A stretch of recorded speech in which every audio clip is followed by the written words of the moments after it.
Hilary is the Secretary General of the Research Data Alliance, an international community-driven organization dedicated to the development and use of technical and social infrastructure that promotes data sharing and data-driven exploration. To give an example, the RDA produced a solution that enables farmers in remote areas of Africa make better crop management decisions. In other words, data solutions and standards for public good. Hilary is Irish but has lived in Italy for over half of her life, giving her great insight to working in multicultural contexts and engaging in an effective way with over 14,000 data professionals from over 150 countries who are members of the RDA. So, Hilary, feel free Thank you to so share. much. Thank you, Nishka. Very kind of you. I will share the screen. Interestingly, let me just get it into. I think you just tell me when you see it, if you don't mind, if you see the opposite, right? Is that the right way to see it? Yeah, it looks good. Great. Okay. So thank you so much for the invitation to speak to you today. I am really grateful to be here and honored, of course. And my presentation title, as you can see, is Building Global Bridges to Enable Local Success in Data Science, and I will get to. I am, as Nishka kindly said, the Secretary General of the Research Data Alliance, which I'll tell you more about in a little while. But first, I'd like to say, can you imagine a world without electricity? How would you charge your phone? We all need to have our phones charged, right? How would you cook your meals? How would you cool and heat the environment that you live in? So light helps us find our way in the dark. It creates an ambience and it creates a setting. But light also changes our view of things. And in my line of work, data has often been referred to as light. Data is essential, but of course, data needs structure, it needs value, and it needs expertise and experts. And that was why the Research Data Alliance was set up, to make sure that there's structure, value, and expertise in managing data across the world. So to set the context a little bit, nowadays, data is produced at an exponential rate every single day, which many of you, if not all of you on the call, will know. And in 2023, the world produced 120 zettabytes of data. And by 2025, we're expected to reach a rate of 180 zettabytes. So what does that really mean? Well, to put that into perspective, they say that if a zettabyte were a length, then it would be equivalent to 1,300 round trips to the moon and back, just short of 800,000 kilometers.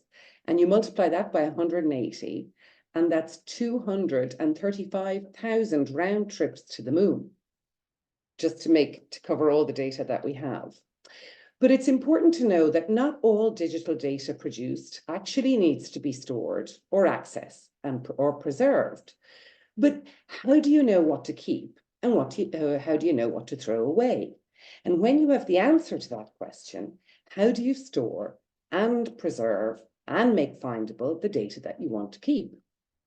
How can you then add value to that data to discover new ways of addressing societal challenges, for example, to understand and slow down, of course, climate change, or to some of the other things that Holly referred to before in terms of energy efficiency, etc. So without the data scientists' work on wheat data, for example, farmers in remote areas in Africa would not have access to essential climate and agricultural data to assist them in making accurate and life-saving crop management decisions. Without data experts' activities around digital preservation and curation, libraries and librarians around the world would be struggling quite significantly to create digital archives and replicas of all the artifacts that they have. And let's remember that libraries are the gatekeepers of our historical and societal and often national memory. And also without data professionals, the work on the COVID-19 data funders and researchers would have invested an awful lot of months to understand how to format, to save, and to make available the research data output so that others could quickly and effectively benefit from their findings and basically saving lives. So data needs structure and data needs value. It needs expertise and it needs data scientists. So in short, the world would be a pretty dark place without data and without this data scientist to support it. But I'd like to touch a little bit on artificial intelligence for a minute or two, because this is, of course, the latest buzzword. And these two little letters are, I suppose, are shaking up the world and things across the globe in a positive and perhaps a less positive way, particularly with some media hype. So I decided to ask ChatGPT, the OpenAI tool, what are the dangers of artificial intelligence in its own words? And its answers included things around bias and fairness, the lack of transparency, of course, security concerns, lack of regulation and standards, and what we all know, the unintended consequences of AI. But there were two parts of ChatGPT's answers that I was intrigued about. And the first one was about the dependency on data and how AI systems heavily rely on large amounts of data for training and decision making. And if that data is biased or incomplete, it can lead to inaccurate predictions or reinforce existing prejudices. And the other part that I liked, ChatGPT always gives you a kind of a concluding, if you've used it, a concluding paragraph. And what I liked about its final piece was that, of course, there are dangers, yes, but we can address them if we collaboratively work together with all the different people involved in the ecosystem to help combat these challenges, should we say. So, of course, I thought it would be only fair if I also asked ChatGPT what were the benefits of artificial intelligence. And of course, they came up with a nice long list, which include improving customer service, enhanced decision-making, innovation and creativity. But there is one, of course, that again was of particular interest to me around data analysis and how artificial intelligence really excels at processing and analyzing vast amounts of data really quickly. And this ability is obviously very valuable in fields such as finance, healthcare, marketing, and other areas where data-driven insights are really crucial. And of course, I suggest that you go to ChatGPT to see all the detailed answers about the benefits of AI. But in the rest of my presentation, I will veer towards the positive and responsible use of AI, because that is, of course, in our line of work. But I wanted to give you a little example, just one positive example of artificial intelligence implementation and use. And ECMWF stands for the European Centre for Medium Range Weather Forecasts. And they're working on digital model twins, or digital twins, which is another buzzword being used at the moment, to understand the impact of severe weather and climate change in different countries and regions around the world, and how we will be able to manage these risks of environmental extremes, and perhaps even prevent them too. And it is a work in progress, but this week, I had the pleasure of listening to the director of Destination Earth, Irina Sandu, give an example of the really effective use of their AI models that they're using.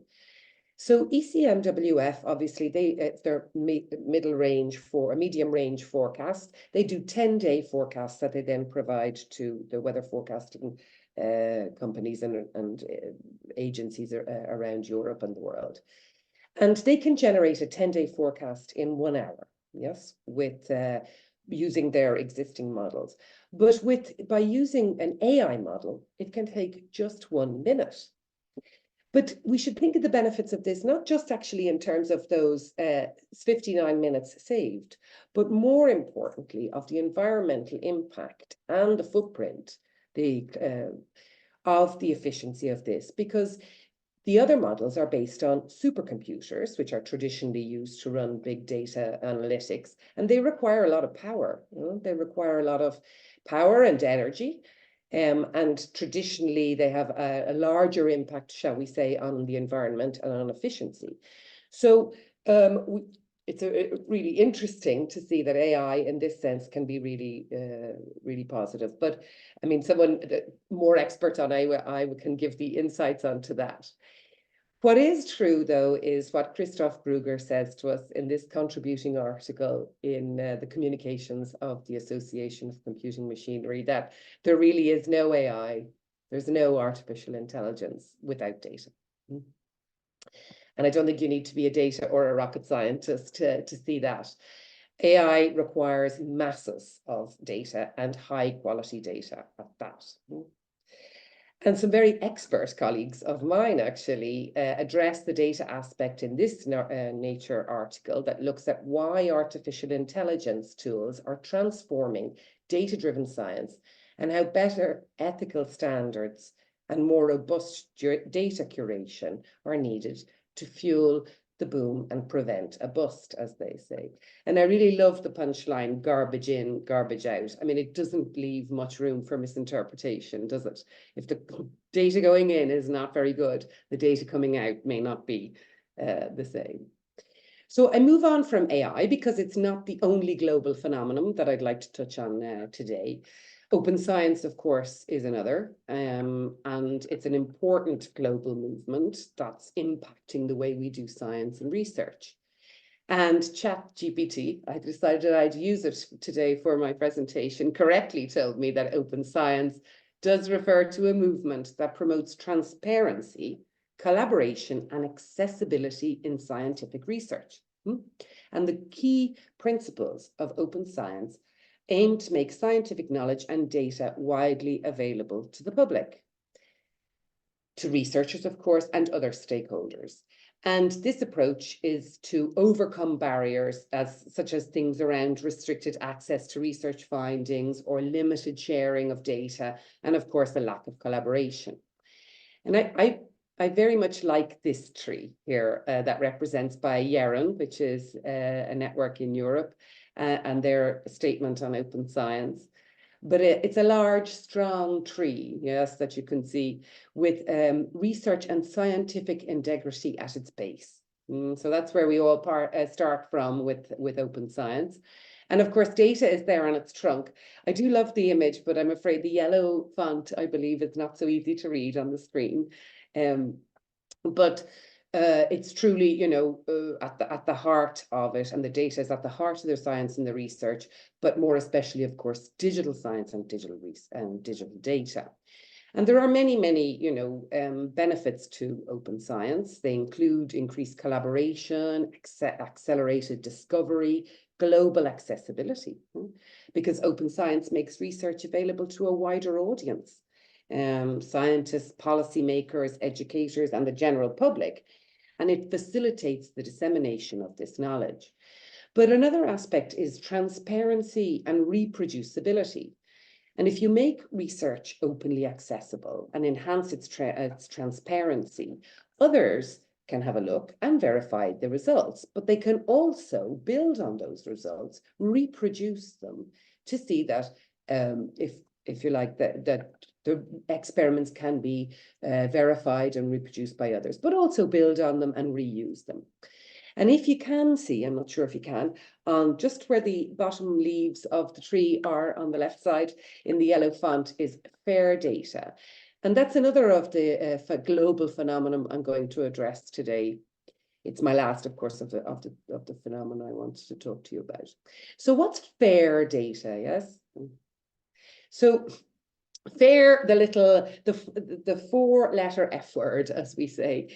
FAIR has become a very popular word. It stands for findable, accessible, interoperable, and reusable, as you can see there.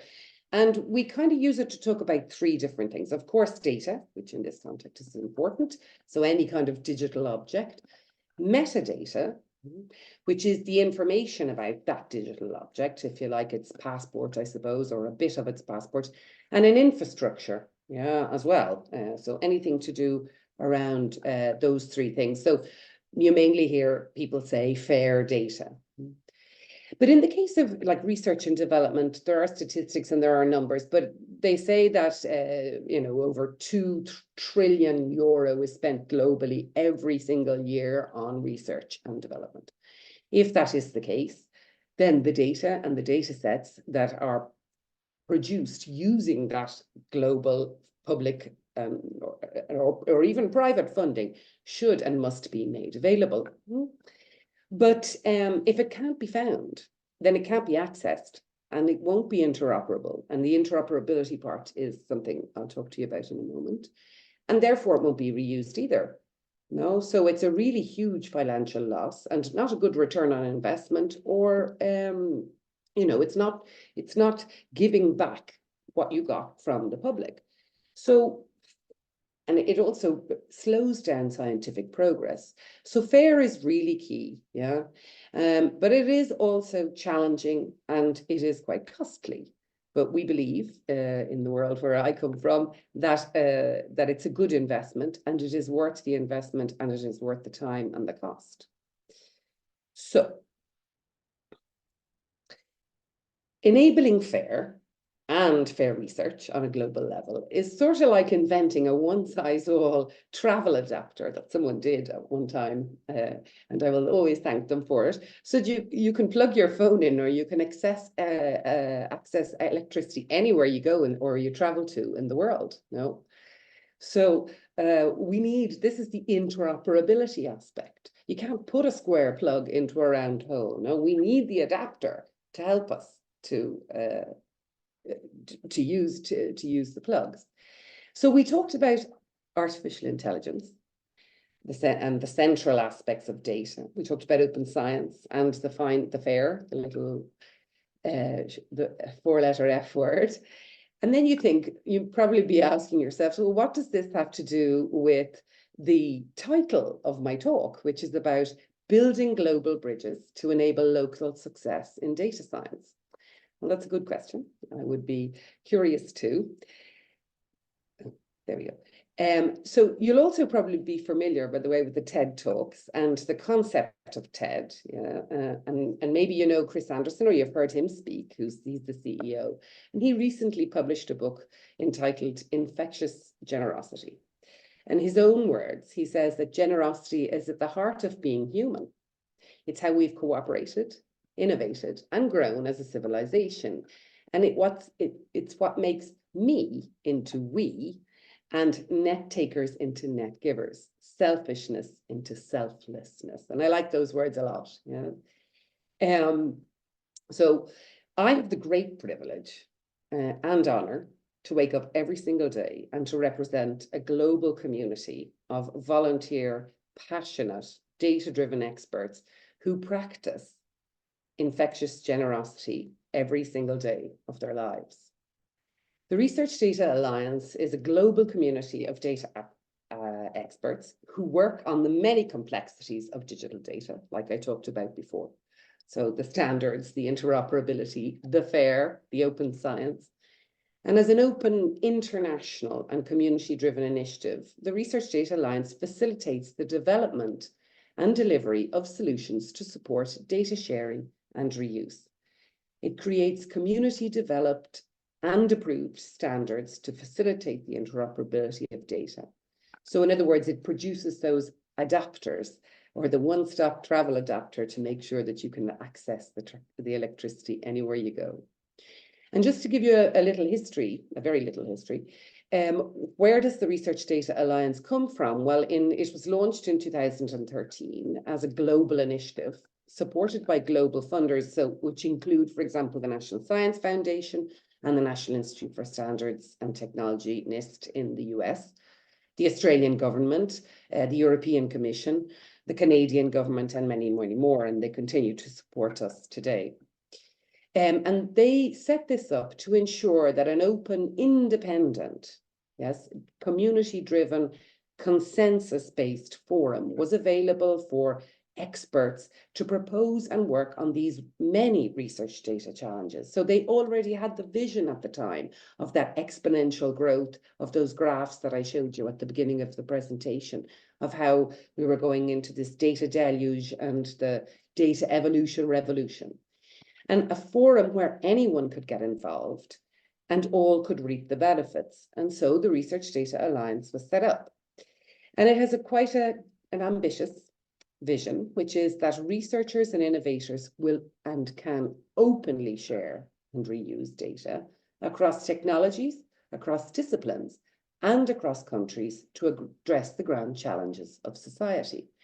And I've underlined those three words because that's really important. Any technology, any scientific discipline, any research domain, and any country. That is the uniqueness of it, the platform. There are other initiatives that look into health data on a global level. We heard from Holly before about the Europe-Africa partnership. The specificity of the Research Data Alliance is this: if we bring all the stakeholders together, then we can try and solve the I of FAIR, the interoperability. Because if you can take climate data and soil data and combine them together, then you can provide solutions to farmers in remote areas of Africa. So how are we going to achieve this rather ambitious and complex vision? In a very simple way, the Research Data Alliance, we build the social and the technical bridges that enable this open sharing and reuse of data, that enable this grand and ambitious vision. And in the data world, I believe, with all the challenges that we face, it's not really technology that's the problem. We've seen it. There's so many advances in technology. Of course, it's a challenge, but it's not the biggest problem. The social aspect is, the cultural aspect. So we put equal emphasis on the creation of the network, of building relationships between professionals, between peers, to allow that trust, that transparency and openness to work together. And so we have a rather large network of people, which I talked about before. And that vision and that mission we have 6 fundamental guiding principles, which undermine and underlie every single thing that we do in the Research Data Alliance, from me as a Secretary General to all of my staff, but also to all of the community that work with us. And that is that everything that is done must be open. It's consensus driven. We strive for consensus. It might take longer, but it is much more effective in the end. That we are inclusive, and that's in terms of gender, in terms of race, in terms of voices around the table. So all the different aspects of inclusivity that you can think of. Harmonization is particularly addressing the idea of trying to harmonize different practices, different standards, and bring them together. One example could be that when we started out the Research Data Alliance, there were 2 different, if you like, schools of thought around certifying data repositories. And it was a little confusing for the community, to be honest, because repositories weren't sure, well, should I go with this one or should I go with this one? So the World Data System and the Data Seal of Approval came together under the umbrella of the Research Data Alliance, and they came up with one set of standards. So they reduced the number of standards in the world by 1, which is always important because they simplified things for the data repositories, and hence the Core Trust Seal it was born and launched and still exists today, and they both work under that. Another of our guiding principles is that everything is community driven. It's the community that decides what the work, what pieces of work are being done, and everything is non-profit and technology neutral. And I'm often asked about this one. Everything that is done is open in RDA. All the members offer their time voluntarily. And at the, if you like, point of release of an output, be it a standard, a good practice, a best practice, a piece of code, it must be technology neutral, i.e. no technology lock-in. That does not mean it cannot be built upon afterwards, but the idea is that the work that is made available is available to all. Why? Because we want to reduce the duplication of efforts. We want people who don't have the same resources to be able to take advantage of work that others have done in the spirit of openness, in the spirit of transparency. And Holly, before me, spoke about that, if you like, divide. And we understand there's a big digital divide in the world between the Northern Hemisphere and many parts of the Southern Hemisphere, where the resources are more affluent in some places and less in others. But if we really want openness, if we really want excellent science, if we want to do good data science, and we want to break down barriers around the Sustainable Development Goals, then we must collaborate together to find these standards. So RDA is a global community of 14,000, over 14,000 data experts coming from 151 different countries around the world. They are, as I said before, all volunteer experts. People come and they give their time and they do the work because possibly it's part of their mandate of their work, but they do it voluntarily because they believe in this openness as a concept. To date, they have produced, and they are available, over 80 recommendations and outputs and standards and code and different pieces that are enabling this open science or research data management. How do they do this? They do this through working groups and interest groups, different type of structured groups. We've over 100 of them that are active at the moment. So we've had many more who have now done their work and have retired or are just in maintenance mode. But at the moment, we have 100 active groups working on different aspects of standards and good practices. And we have a network of over 85 global organizations that are putting their name and supporting us financially, of course, as well, but also implementing these outputs and these recommendations in support of open science, to show that. And Holly mentioned it before too about multilingualism and being more, if you like, inclusive. And of course, she gave us the example of Africa, which is a rather large continent with different cultures, different languages. We work on a global level, and it's a similar problem. My work, I'm lucky enough to be a native English speaker, but many of the people with whom we are trying to help are not. So we need regions, or what we call regional networks, who can help to translate the outputs, to connect with the people on the ground who will benefit from the open activities and outputs that we make in the Research Data Alliance. So we hope to increase these all the time.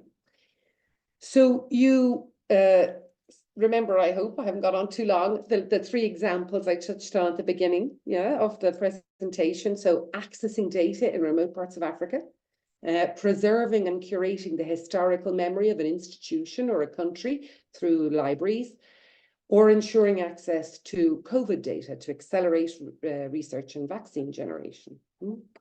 Well, there are only three of the many examples of the infectious generosity of the Research Data Alliance global community. They are outputs open to all that have been generated by the Research Data Alliance. And to use the bridge metaphor, of course, different engineering needs and different styles depending on the bridge that are needed. But data across scientific domains has different engineering needs and requirements. And data scientists are doing just that to achieve responsible artificial intelligence, to achieve the open science that we talked about, to ensure that data is fair. We need data scientists, we need data science, and we need many, many of them. And in conclusion, I would like to show you a picture that my daughter took, if I may, last year. And we have, from the RDA perspective, on building global bridges so that you can enable local success in data science. We in RDA have taken this sort of African proverb as our mantra. And it's, if you want to go fast, you can go alone. But if you want to go far, you go together. And that is how we build global bridges to enable local success. And that is our infectious generosity in the Research Data Alliance. And with that, I will conclude. And thank you very much for your attention. Thank you to the Women in Data Science Network for the invitation to speak to you today. And of course, for organizing the event. And for those of you who joined and followed the presentation. And if there are any questions, I'm more than happy to answer them. Thank you, Hilary, for that wonderful presentation.